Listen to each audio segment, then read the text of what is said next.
Hello, team. Welcome to your roundup for week 5.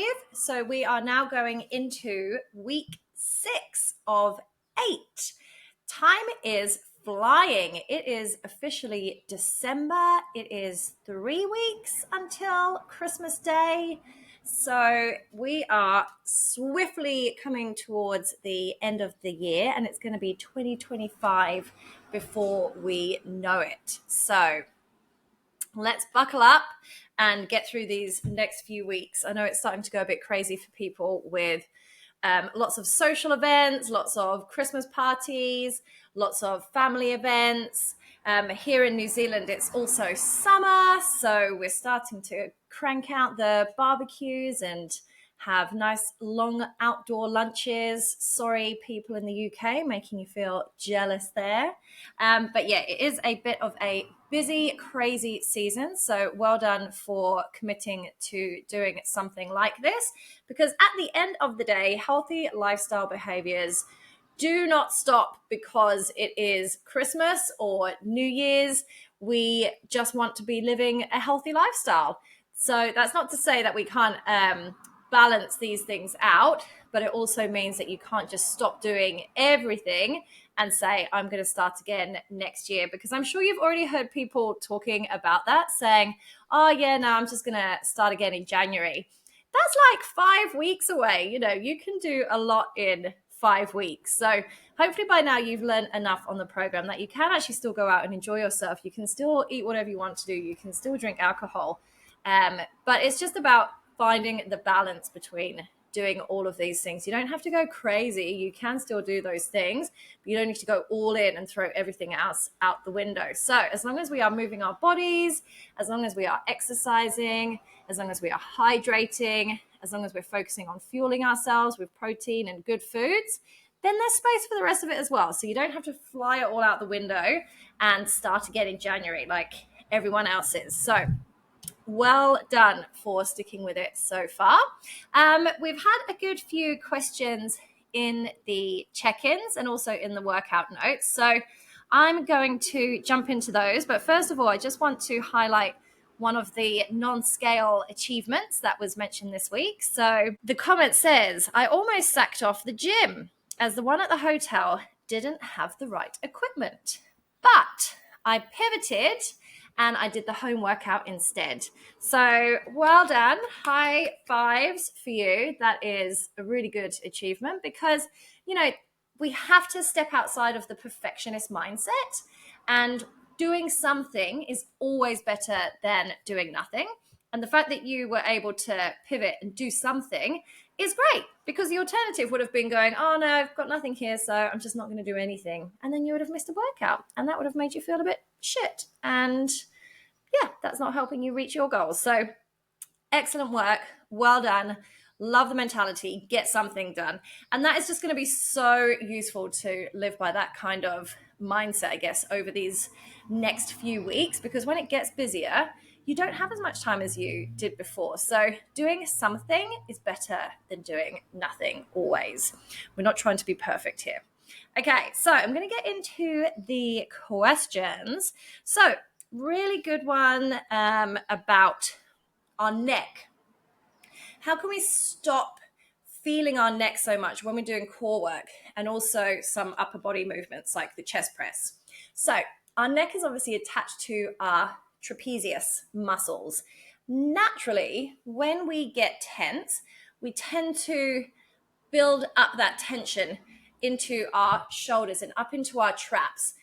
And often when you might go for a massage or something, they'll really focus on getting into your shoulders, your upper back, and your neck, because with the way we live our lives now, we tend to carry all of our tension up there. We're hunched over our keyboards on our laptops. We're kind of hunched over on our phones.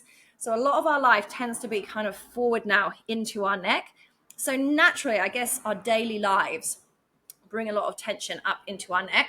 So when we're actually working out and activating our muscles, it's really easy for those muscles to kind of switch on and get involved to try and help out with the movements. But we don't want them to help out. We want to focus on using our core muscles or using our other upper body muscles to do the movement. So how do we switch your neck off? Now, when we are doing our core work, we always want to make sure that we're keeping our neck and head neutral to our spine. We don't want to be overly curling it forward, and we don't want to leave it behind. So I always think about, imagine you had like an orange, a big orange or a tennis ball that you've wedged underneath your chin and you're blocking it into your collarbone. You kind of want to imagine having that space so that when you are doing your movements, we're kind of moving your spine and your head as one, rather than rolling up and curving with your chin, or like I said before, leaving it behind. So keeping it nice and neutral, so we're moving as one. The reality is our head is actually quite heavy, so that is going to put some tension through the neck muscles. These are muscles too, so they will get stronger to, I guess, take the weight of your head. But how do we kind of take away some of that real tension? Well, one way is to actually support your neck. Now, if you were to link your fingers together, place your hands behind your head, and then just crook the back of your head into your hands. So you're not holding onto the back of your head. You're not pulling behind your ears. You're kind of linking and then putting your hands just underneath the nape of your neck, so they can act as a support to help keep your neck neutral without the muscles having to do the work. So that's one way. If that's too much, or if you don't have the mobility, you can try that with one hand only, just to add a bit of support. Another trick is to push push your tongue into the roof of your mouth, and that is going to switch off those neck muscles from overly tightening. So when you're doing your movement, I can't do it while I'm talking, but when you're doing your movement, if you try pressing your tongue up into the roof of your mouth, that's going to switch off the muscles overreacting. So that's a little trick you can try. The other way is to adopt the mind-muscle connection. So if you are thinking about the muscles that you're using to drive the movement, so for example, I think this was in relation to crunches where we're holding onto a dumbbell. If you think about your core muscles drawing in together and closing that space, that's going to naturally bring your rib cage forward. And if we're keeping our tennis ball or orange underneath your chin, that's all going to move, but the emphasis is on the core muscles that are going to do the contraction.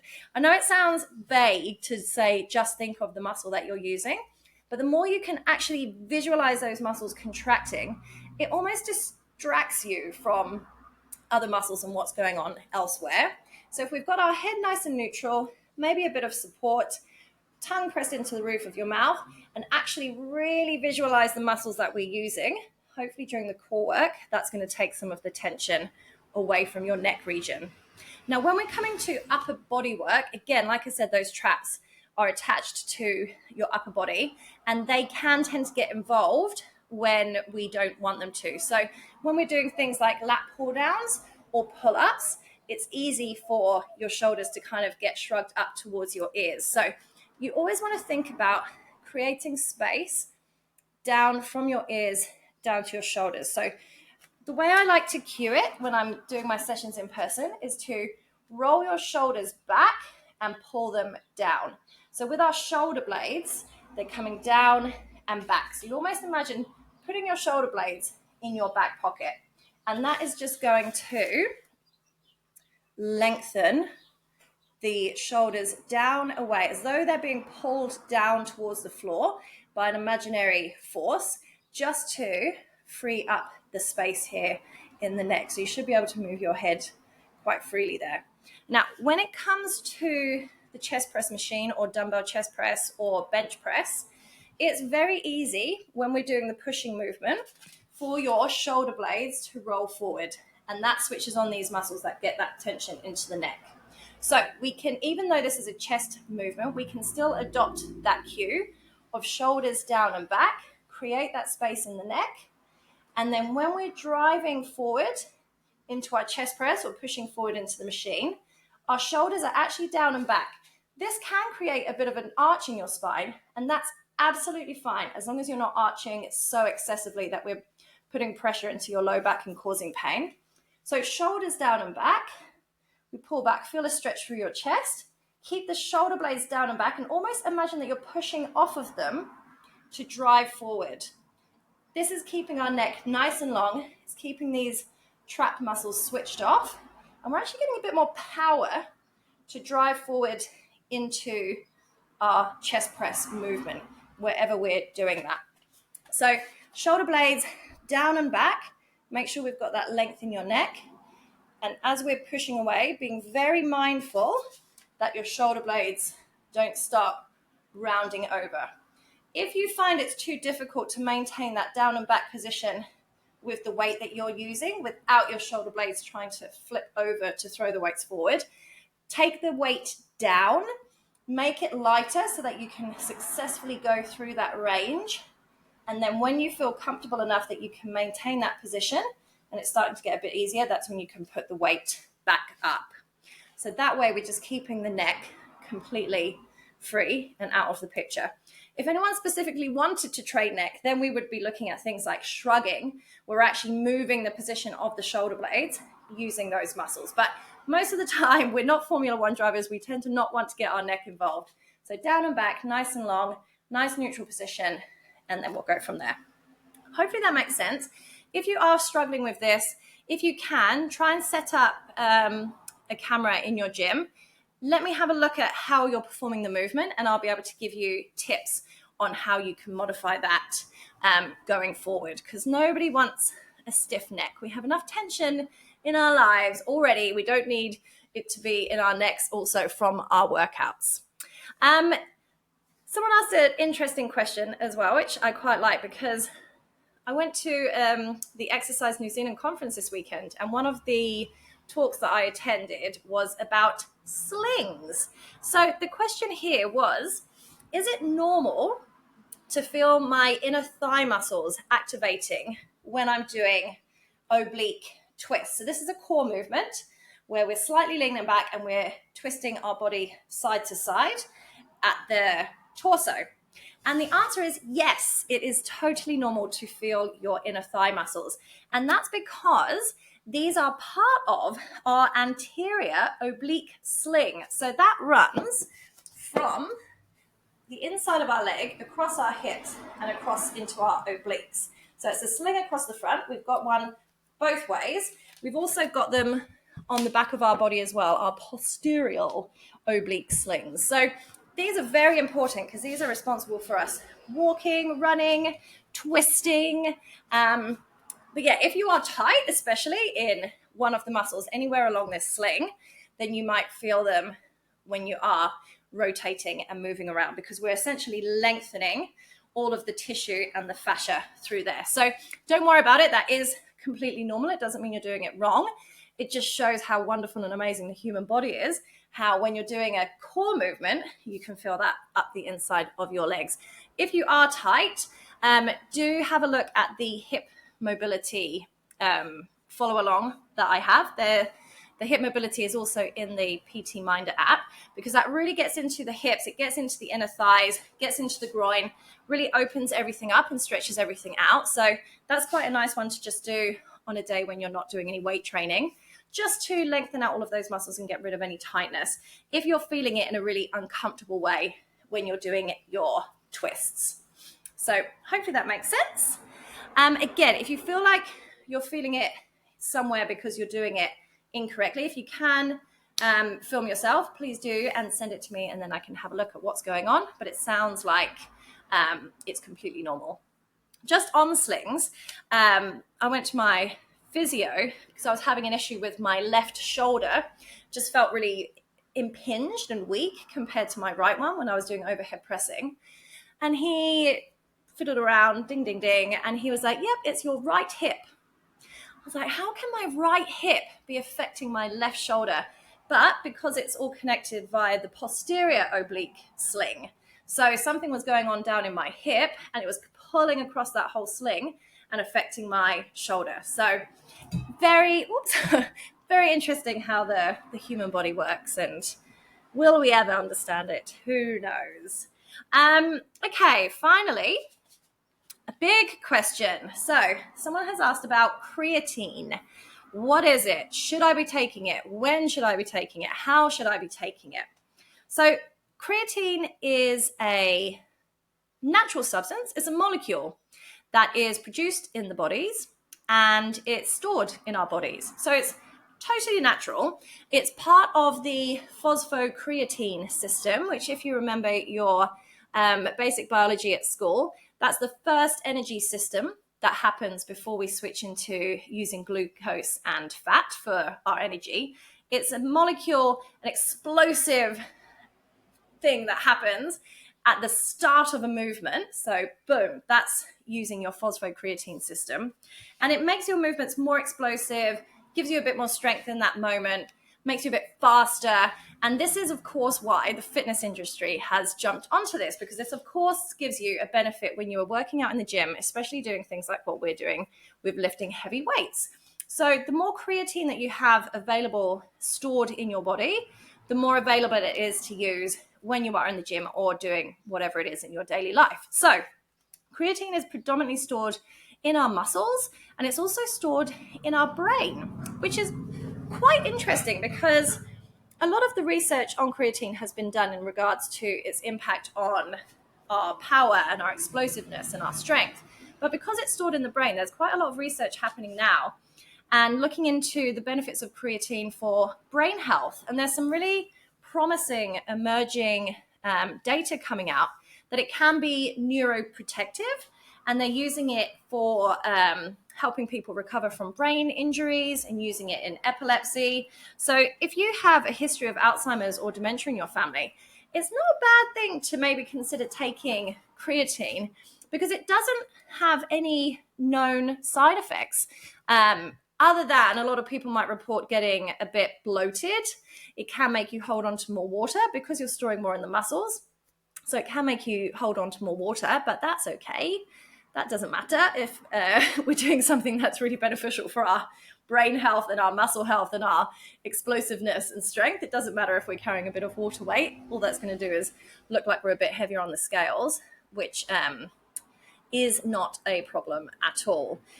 We can consume creatine in food. It's predominantly found in meat because, of course, it's stored in the muscles of animals as well. So if you eat a lot of meat, you might find that you don't really need to supplement with creatine. But like I said, it doesn't really hurt. There are no side effects that are known, and it's generally pretty cheap. The way it works is that you saturate your muscles with it, and then it's just there available. So in terms of who should take it, basically anyone that's working out, anyone that is basically just wanting to be a bit healthier and would like to look after their brain health. So that hopefully that's pretty much everyone. However, there are some groups of people that could really benefit from it. One is postmenopausal women. So when combined with resistance training, which is what we're doing anyway, creatine has been shown to help improve bone density and body composition. So the increase in muscle and the decrease in fat. So when we are postmenopausal and our hormones have stopped wiggling around all over the place, we do tend to lose our bone density and muscle mass because of the lack of estrogen. So creatine helps to improve bone density and body composition at that stage of life. Also, if you are vegetarian or vegan, it's worth taking creatine because, like I said, it's generally found in meat. So if you're not eating meat, you're probably not getting a lot of it from your diet. So if you're vegetarian or vegan, or you just don't eat a lot of meat, then it's worth supplementing with creatine as well. And also for older people, older adults, again, just a natural part of aging is that we do start to lose our muscle mass and bone density. So what studies have shown is that even without resistance training, in older adults, taking creatine can still improve their muscle mass and their strength anyway. So if you are an older person, it is worth taking. Now, in terms of how you take it, if you buy a box or bag of creatine, they tend to tell you that you need to do a loading phase. So this is where you take a lot of it in a short space of time to saturate your muscles. So they're kind of already full. And then as you're using it throughout the day and it's dropping down, you're kind of then just topping up every day. You don't really need to do this. I think this is a way for the companies to just try and make you run out of your bag of creatine more quickly. If you're taking it every day, you're just going to be putting it into your muscles every day. And we're going to be using it at different amounts. So yeah, just take 1 scoop a day. I'm talking about powders here. It tends to be between 3 and 5 grams, but your bag will tell you. It doesn't matter when in the day you take it. It's not something that you have to take pre a workout or post a workout. You can actually take it whenever during the day. It doesn't have that instant effect. So you can take it at any stage. I mentioned powder. You can now get pills and you can get gummies, but I haven't really looked into those as yet. So I don't know if they have a decent amount within them. And I don't know what else they've added into them. Because at the end of the day, creatine is creatine, is creatine, is creatine, is creatine. It's a molecule.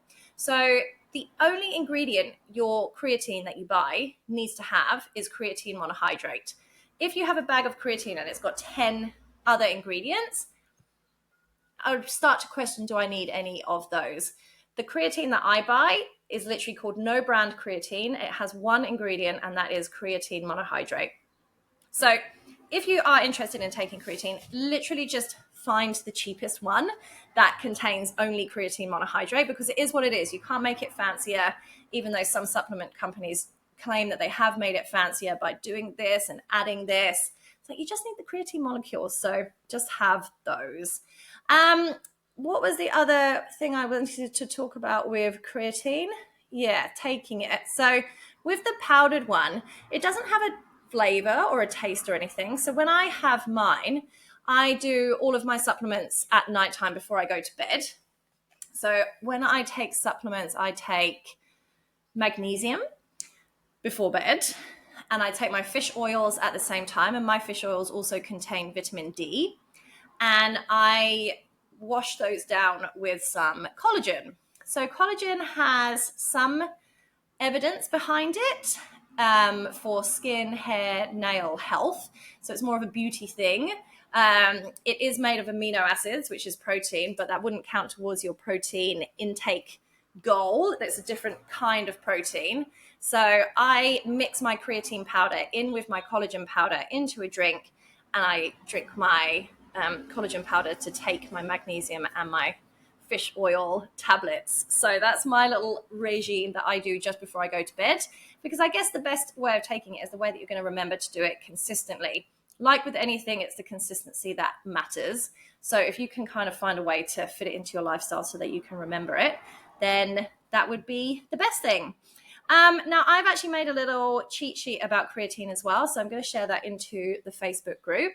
So if you do have any other questions after listening to this or reading through the fact sheet, let me know. I am more than happy to delve more into it. Or if you're interested to see any of these studies, let me know. Healthline.com is also quite a good resource for finding out more if you did want to do your own research as well. So that is the end of the questions. Thank you for those that did check in. Some of you are still not checking in. So please do use that as a good resource. Please use me as a good resource. There's a few more weeks before we get to the end of the program. So if you have any questions about anything, please let me know. I have been asked to go into more detail about the technique for the single arm bent over row. So I recorded that today, and also the setup for the split squats. So I'm going to load those onto YouTube right after this, and I will send a link to those in the Facebook group as well. Okay, so please reach out, and I look forward to hearing from you all soon. Bye.